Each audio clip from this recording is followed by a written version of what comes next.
Ok, às 2h13, de volta com o programa Além da Notícia, aqui na Rádio Jornal de Caruaru.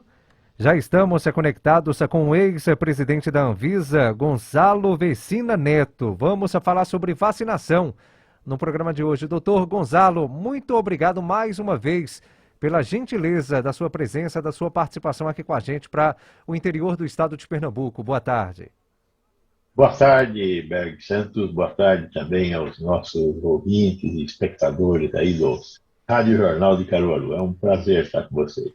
Perfeito. Eu vou ler uma matéria que a grande mídia colocou ontem e vou pedir para que o senhor possa comentar, doutor. A matéria diz o seguinte: vacinação contra a Covid, mais de 35% da população está totalmente imunizada, mais de 75 milhões de pessoas.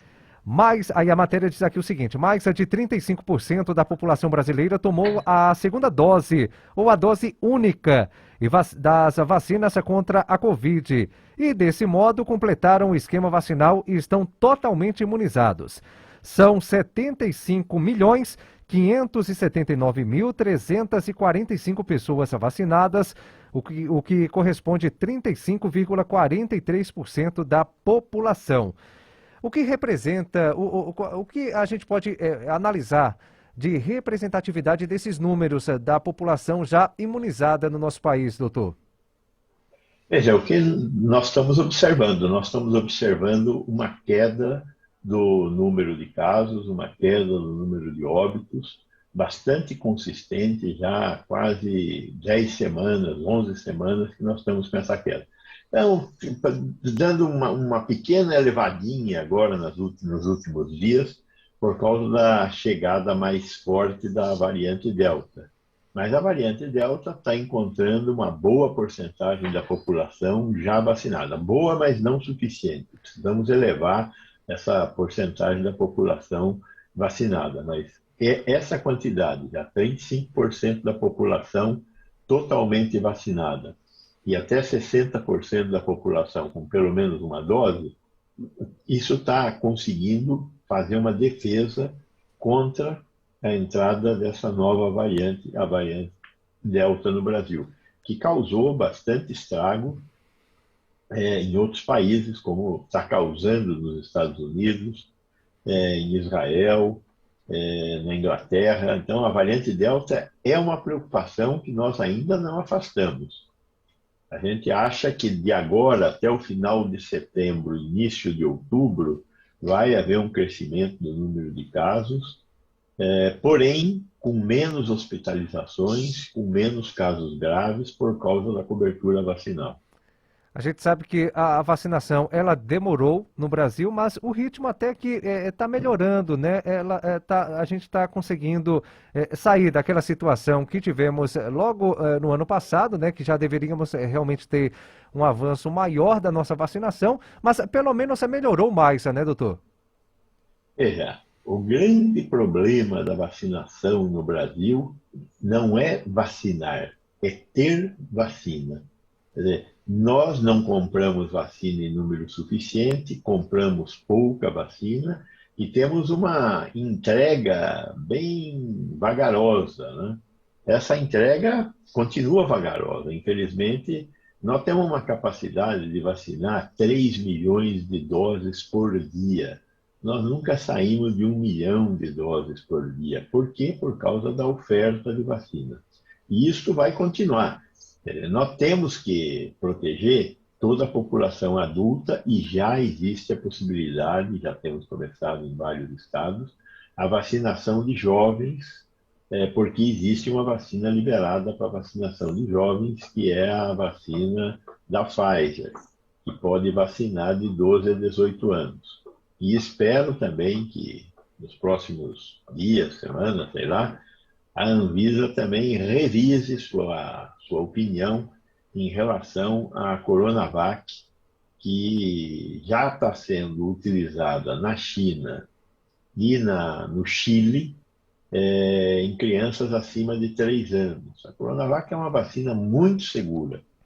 Ela é menos eficaz nas idades mais avançadas, acima de 60 anos. mas ela protege bastante. A experiência de Serrana, aqui em São Paulo, que cobriu 100% da população acima de 18 anos, foi muito importante, né? Então, está na hora da gente pensar em revisitar a Anvisa, revisitar a análise da vacina da Coronavac, para conseguir vacinar também essa população mais jovem. Ou seja, nós temos quem vacinar, temos muito trabalho pela frente ainda, e temos muita doença pela frente. Não dá para ficar feliz. Nós vamos passar 2022 de máscara, infelizmente. Pois é.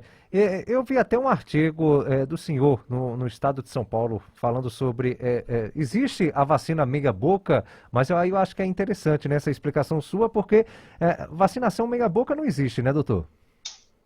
Todas as vacinas que nós temos à disposição no Brasil são 4 vacinas. A chinesa a Coronavac, a inglesa da AstraZeneca, a Coronavac vem pelo Butantan, a AstraZeneca vem pela Fundação Oswaldo Cruz, a Janssen, que é belga, na verdade, apesar da fábrica ser americana, mas vem de uma fábrica belga, e a Pfizer, que é uma mistura de alemão com americano. Todas essas vacinas são excepcionais quando cobrem toda a população. Elas têm diferença entre uma e outra. Se nós pudéssemos ter só uma, teríamos só uma, mas não podemos ter só uma porque não vendem. Não existe capacidade produtiva no mundo. Então, nós fomos comprando a que deu para comprar. Compramos 210 milhões de doses da AstraZeneca, que termina a entrega em fevereiro do ano que vem. Compramos 100 milhões de doses da Coronavac, compramos 200 milhões de doses da Pfizer, compramos 38 milhões de doses da Janssen.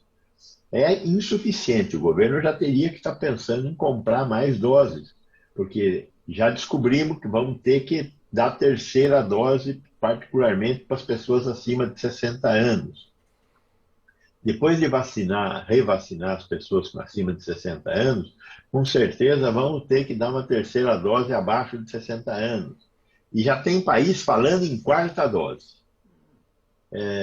Já existe muita gente chegando à conclusão de que talvez nós não consigamos nos livrar dessa doença nos próximos anos.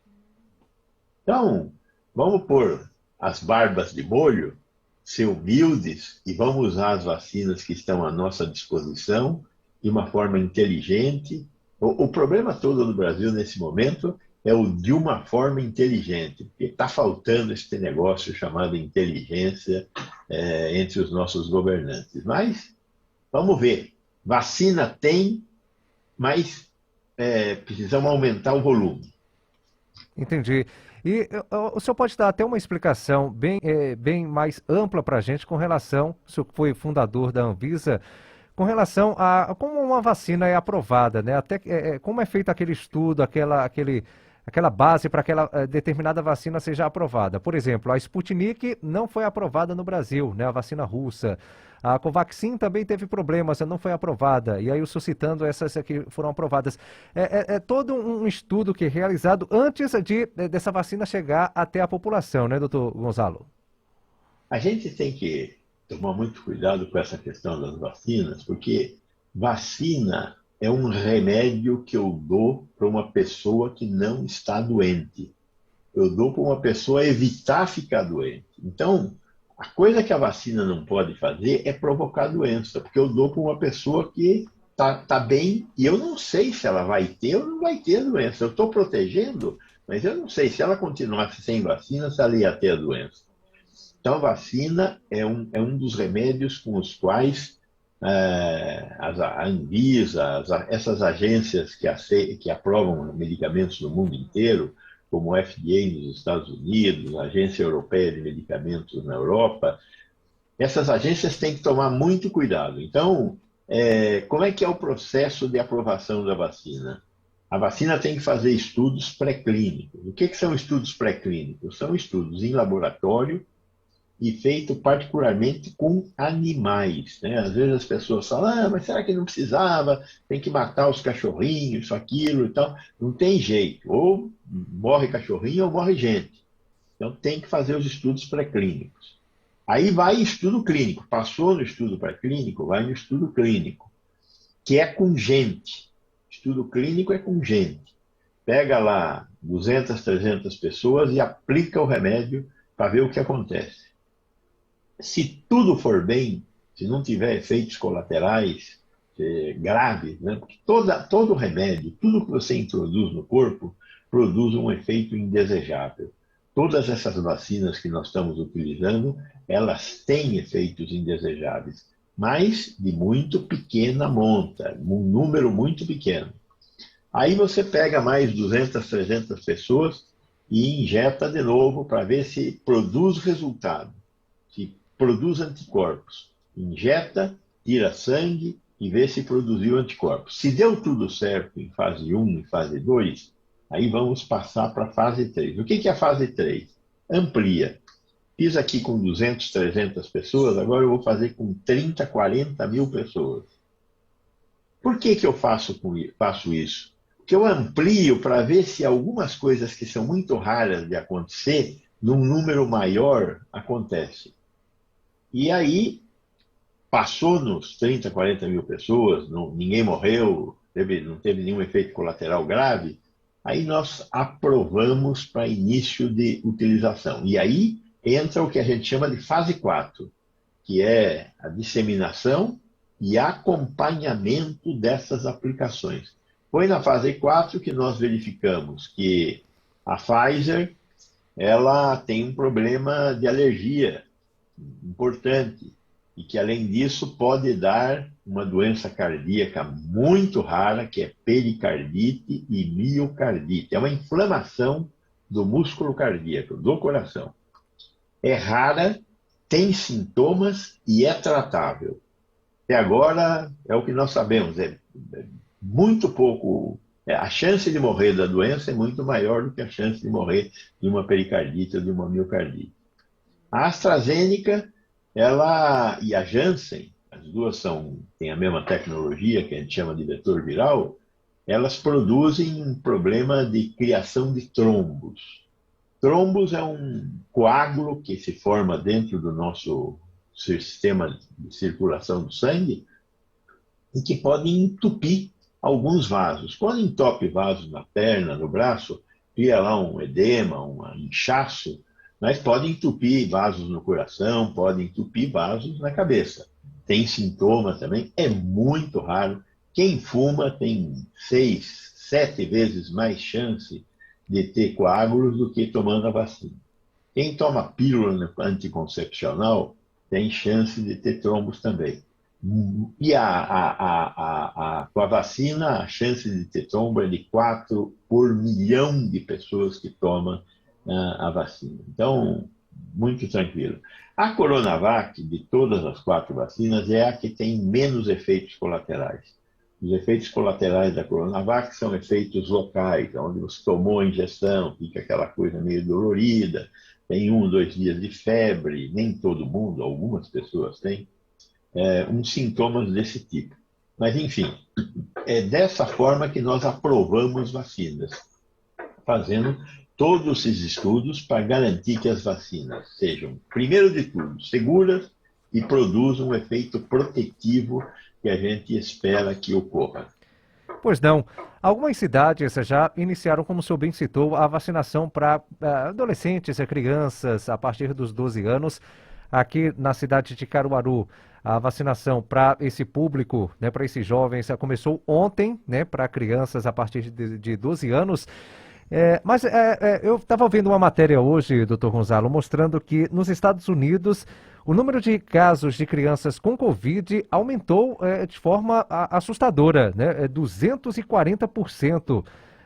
Um aumento de número de crianças infectadas com a Covid. Se tem algum tipo de explicação, já que lá o país norte-americano está bem mais avançado na vacinação contra a Covid do que a gente aqui, doutor Gonzalo? Na verdade, eles não estão bem mais avançados. Eles foram muito rápidos, chegaram mais ou menos em metade da população vacinada e pararam. Pois não.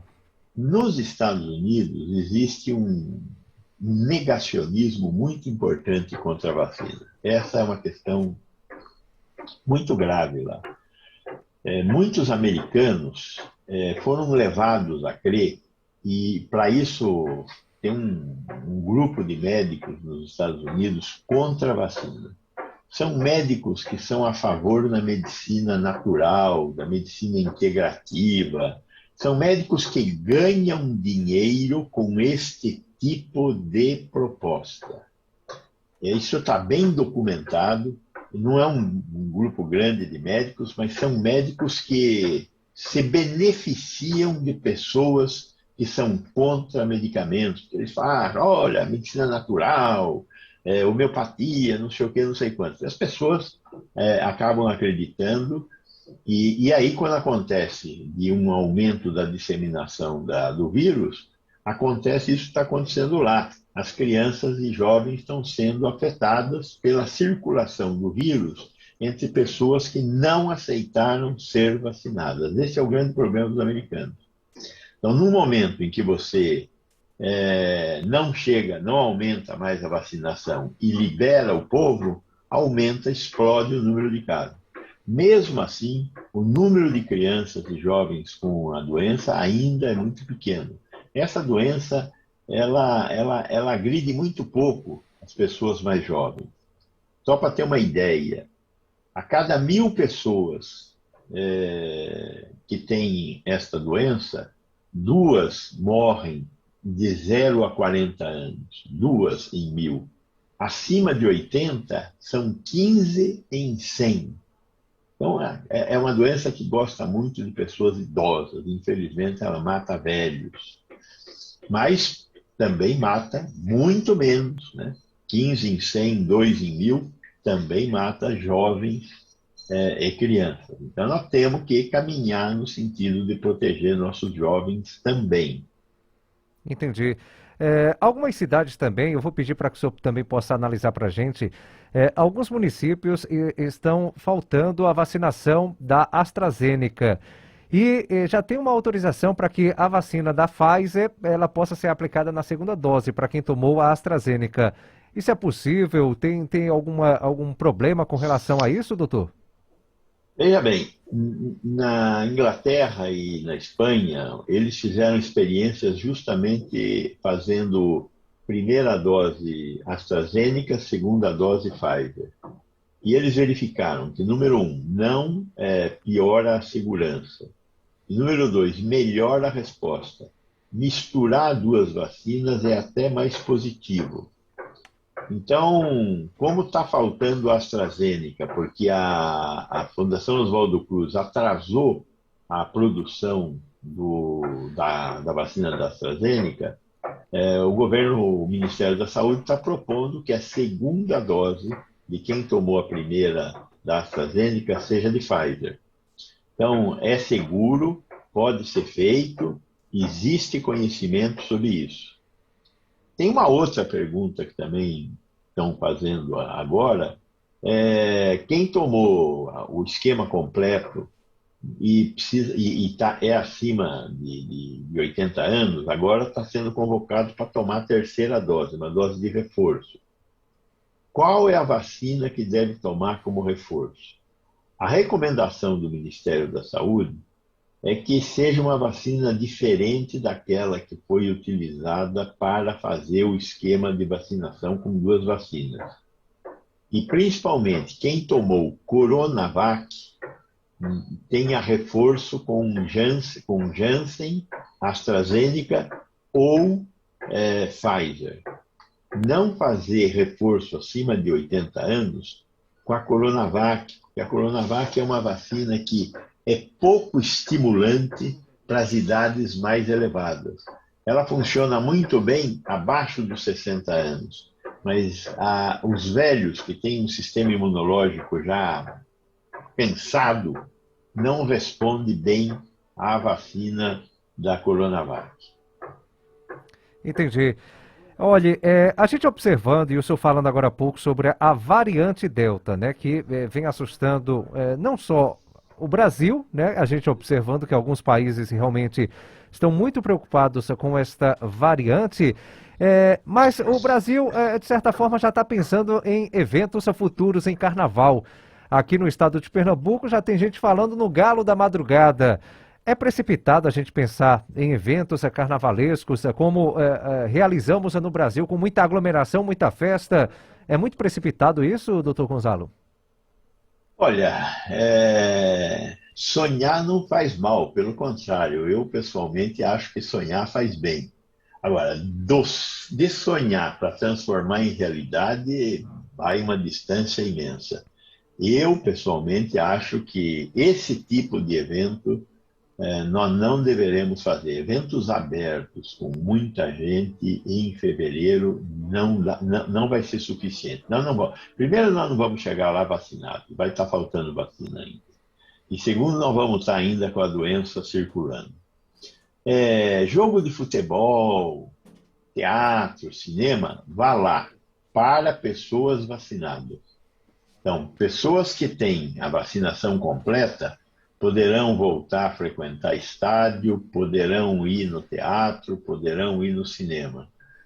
Não é uma proteção 100%. Nenhuma vacina protege 100%. Mesmo pessoas vacinadas têm chance de ter a doença. A maioria das pessoas já vacinadas que têm a doença tem uma doença de uma forma mais branda, mais tranquila, uma doença menos grave, mas pode ter a doença. Então, eventos de massa, duvido que o ano que vem nós possamos já ter. Mas, ir a campo de futebol, ir espairecer no teatro, no cinema, desde que vacinado, eu acredito que sim, poderemos fazer isso. Isso é muito importante. A vacina não deve ser obrigatória, mas a vacina deve ter algum tipo de sanção. Então, olha, eu não me vacinei. Bom, então, se você não se vacinou, comigo você não anda. Só isso. Quer andar comigo? Quer ir aonde eu vou? Vacine-se. É por aí. Já que o senhor citou essa questão dos estádios de futebol, né, do público, me fez lembrar, e aí eu vou, com todo respeito, colocar o senhor numa fogueira. Qual a opinião do senhor com relação ao que aconteceu lá em São Paulo, né, naquele jogo Brasil e Argentina?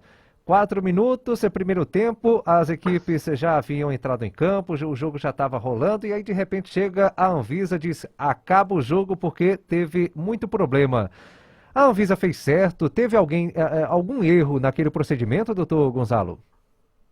Primeiro, Berg, não existe fogueira quando a gente fala em bem informar. Você é um comunicador, sabe disso. Então, você não tem que pedir desculpa coisa nenhuma. A gente tem mais é que levar informação para o nosso povo. Informação boa, verdadeira, né? Veja bem, quando você pega a máquina de comunicação da CBF, ela é muito melhor do que a máquina de comunicação da Anvisa, né? E foi exatamente isso que aconteceu. A CBF, Companhia Bela Limitada, a Associação Argentina de Futebol, a Comebol, que é a latino-americana, a FIFA, que é mundial, tentaram enganar a autoridade sanitária brasileira. Em junho, o Ministério da Saúde, junto com o Ministério das Relações Exteriores e o Ministério da Casa Civil, publicaram uma norma jurídica dizendo que quem viesse da África do Sul, da Índia, da Irlanda do Norte e do Reino Unido teria que ficar 15 dias de quarentena. Está escrito lá na norma que foi publicada.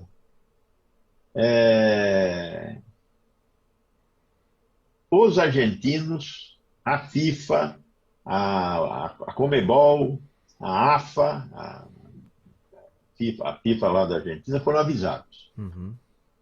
Eles tentaram enganar o Brasil, porque pegaram um voo que veio da Venezuela e não veio da Inglaterra. Então, quando chegaram aqui, nós viemos da Venezuela, não viemos da Inglaterra. E ao preencher a documentação, mentiram dizendo que não tinham vindo da Inglaterra. O pessoal da Anvisa, que trabalha em Cumbica, foi analisar a documentação na sexta-feira ainda e descobriu que tinham mentiras. Na sexta-feira à noite, foi convocada a Confederação Brasileira de Futebol, a CBF, foi avisada a equipe argentina que eles não deveriam permitir que os jogadores fossem em campo. No sábado, a Anvisa fez uma reunião com todas essas pessoas e deixou claro que não poderiam entrar em campo. Mas, na linha do jeitinho, eles paralelamente tentaram ir à Casa Civil e negociar na Casa Civil um acordo que permitisse ter o jogo. A Casa Civil deve ter enrolado ele. Olha, veja, vamos ver, fique firme. Esse jeito aqui, né? Bem brasileiro. No dia do jogo, no domingo, todo mundo está avisado que não pode ir, os 4 jogadores não podiam ir a campo. Fecha o ônibus, não deixa entrar no hotel, a agência tenta entrar no hotel, tenta entrar no ônibus, não permite. Cheio de mentira. Vai para campo, não falam a escalação. De repente o jogo começa, 3 dos caras estão em campo. Aí a Anvisa chama a Polícia Federal, entra em campo e faz valer a regra jurídica que estava funcionando. Então, tem muita gente falando que a Anvisa atrasou. A Anvisa não atrasou. A Anvisa foi deliberadamente mantida à distância. Foi sacanagem da CBF, da companhia da AFA lá, argentina, da FIFA. Todos tentaram enganar, mentir para a autoridade sanitária brasileira, tendo uma regra válida. Então, me desculpa, a Anvisa fez tudo certinho. Agora, tentaram driblar a agência. Nós hoje você estaria perguntando para mim, para que serve a Anvisa se permite que isso aconteça? Né? Ainda bem que você está perguntando para mim, mas tinha que parar um jogo, que a gente ia dar uma surra nos hermanos de novo. Que sacanagem. Prefiro você me perguntando, me pondo na fogueira por isso, do que me pondo na fogueira porque não cumprimos a lei. Pois não, cada país tem um protocolo, né? O protocolo tem que ser respeitado, né, doutor? Não adianta entre aspas, jeitinho brasileiro, né? Se tem um protocolo, se tem aquela determinada quarentena que tem que se fazer, se faça, né? Agora, burlar um protocolo não pode, nem no Brasil, nem em qualquer outro país. Até nos estados também, né? Os estados acabam colocando alguns seus protocolos. Se está ali naquele protocolo, cumpra-se e não vá tentar, né, burlar, né, doutor? Eu não tenho dúvida. Se você faz uma regra jurídica e a regra jurídica é boa, essa regra jurídica é muito boa. As pessoas que vêm de lugares onde a Delta está circulando, elas devem ficar de quarentena por 14 dias. É uma boa regra. Nós demoramos para fazer essa regra valer. Devíamos ter feito essa regra valer há mais tempo. Muitos países já tinham feito isso. A Nova Zelândia, que é um dos países que menos sofreu com essa doença, tem até hoje essa regra. Você, para entrar na Nova Zelândia, tem que passar 14 dias fechado num hotel no aeroporto. Após os 14 dias, você pode entrar. Antes disso, não. E qual é a consequência? Quase não teve casos e quase não teve mortes na Nova Zelândia. É um país pequeno, 4 milhões e meio de habitantes, é uma ilha, mas tem regras que foram cumpridas. Eu acho que o Brasil, um país desse tamanho, cheio de pontos de entrada, é muito poroso, seria muito difícil fazer uma regra bem dura ser cumprida. Né? Ainda mais que ainda somos uma democracia, né? Não somos um país como a China, que permite que você imponha a mano militar e regras que a população não pode nem pensar em descumprir, porque as consequências são muito mais duras. Então, enquanto somos uma democracia, lógico que nós somos mais porosos. Mas mesmo assim, existem regras que nós deveríamos já ter feito e não ter deixado de cumpri-las. Pois não. Tem um colega nosso aqui que pediu para fazer uma pergunta para o senhor, e se o senhor souber responder, ele fez uma cirurgia nos olhos, né, e está perguntando se pessoas, né, que fazem qualquer tipo de procedimento cirúrgico nos olhos ou qualquer outro, pode tomar a vacinação contra a Covid, doutor Gonzalo? Veja, a vacina contra qualquer vacina deve ser evitada quando você tem uma perda de imunidade. Qualquer agressão que a pessoa sofre, agressão, como é o caso de uma cirurgia, há uma diminuição da resposta imunológica, porque quando a gente é agredido, a gente perde alguma coisa. Agora, a cirurgia oftalmológica, a maior parte das cirurgias são muito pequenas, são cirurgias de baixa intensidade. Então, eu não vejo nenhuma razão para não tomar vacina. É uma cirurgia de catarata, esse tipo de cirurgia de correção de hipermetropia, miopia, etc. Não há razão para não tomar vacina, porque a agressão não foi uma agressão grande. O cara fez uma cirurgia que nem o Pelé fez, por exemplo, que é retirado de um câncer do intestino. É bom guardar umas 2 semanas para se reestabelecer. Mas não é mais do que isso. Em 2 semanas, o organismo já deu as respostas que teria que ter dado. Então, eu responderia, sim, pode se vacinar se a sua cirurgia foi uma cirurgia oftalmológica. Perfeito. Já existe novamente um relaxamento da nossa população com relação a esses protocolos básicos, a máscara, por exemplo. Muita gente no estado de Pernambuco já não utiliza mais a máscara. Esse relaxamento, ele é muito preocupante, doutor Gonzalo? Muito, muito preocupante. Máscara nós não podemos deixar de usar. Aliás, tem um outro problema que até tem sido comentado aí na imprensa por colegas meus, né? Existe um monte de doenças respiratórias típicas do inverno, né? Então, tem uma que é o vírus sincial respiratório, tem gripe, influenza, tem doenças típicas do aparelho respiratório que acontecem durante o inverno. Com o uso de máscara, nós tivemos muito poucas dessas doenças. Agora, se a gente tirar a máscara de repente, essas doenças estão aí esperando a gente. Além da Covid, tem aí o vírus sincial respiratório, tem aí a influenza, tem o hemófilos, tem um monte de bicho esperando a gente. Então, é muito ruim, ainda no inverno, nós deixarmos de usar máscara. Então, é fundamental continuar usando a máscara. Portugal, que é um país que está com mais de 80% de vacinação, neste momento permite que deixe de se usar a máscara ao ar livre e onde não houver aglomerações. Agora, locais fechados, não deixe de usar máscara.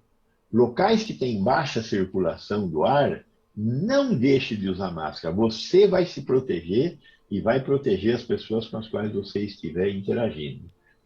Fundamental continuar usando a máscara. E, aliás, a gente tem que aprender que a máscara é uma coisa muito civilizada, né?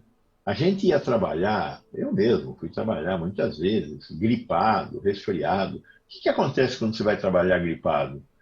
Bom, você já está doente, né? De uma doença relativamente benigna, que é uma gripe. Agora, você vai passar essa doença para outra pessoa. Agora, uma outra pessoa que tenha uma comorbidade, que não seja saudável como você, vai pegar a gripe, pode morrer da gripe. Então, de hoje em diante, sempre que você tiver uma doença respiratória, seja civilizado. Use a máscara para proteger o seu próximo. E, por enquanto, não tem conversa. Tem que sair de casa de máscara, tem que andar de máscara, se quiser andar. Perfeito. Doutor Gonzalo Vecina Neto, muito obrigado pela gentileza da sua participação aqui com a gente, ter tirado aí um tempo para poder atender aqui a cidade de Caruaru, aqui o estado de Pernambuco. Eu sou uma das pessoas que sempre acompanha o senhor através da grande mídia. Vi recentemente uma entrevista sua na CNN, na TV Cultura. Gosto muito das suas opiniões e por isso que eu faço questão também de trazer a sua opinião, a sua voz mais de perto aqui para o nosso ouvinte aqui na cidade de Caruaru, aqui para a Rádio Jornal. Muito obrigado pela humildade e até a próxima, viu? Muito obrigado a vocês e estou à disposição de vocês e dos nossos amigos de Caruaru. Um grande abraço. Pronto, conversamos com o ex-presidente da Anvisa, Gonzalo Vecina Neto. Uma entrevista bem esclarecedora, muito bacana e que deu para que a gente pudéssemos tirar a dúvida de